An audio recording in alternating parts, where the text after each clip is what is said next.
In today's video, I'm going to teach you how to create record types in Salesforce.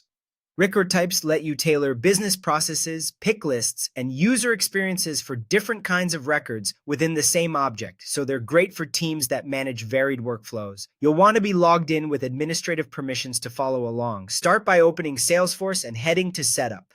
Click the gear icon in the top right and choose Setup. This takes you to the back end where all configuration lives. From here, find Object Manager along the top of the page and open it. Object Manager is where you'll see every standard and custom object in your org, and it's the central place to manage fields, page layouts, and record types. Next, choose the object where you want the new record type. You might select something like lead, account, or opportunity, but the process is the same for any object. Once you're inside that object's setup area, look to the left sidebar and click Record Types. This section lists any record types that already exist and is where you'll create new ones. Click the New button to start the creation process. Salesforce will ask what you want to base this record type on. You can select Master, which is the default configuration for the object, or you can clone an existing record type if one is available. Choosing Master is a clean starting point when you don't have other record types yet. Cloning is helpful if you want to inherit existing settings and then make small adjustments.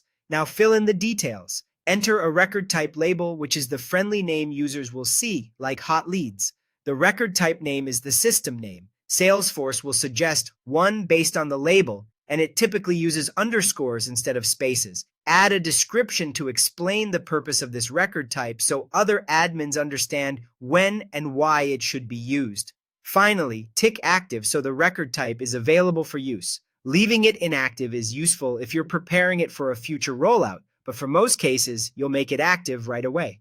That's all there is to creating the record type.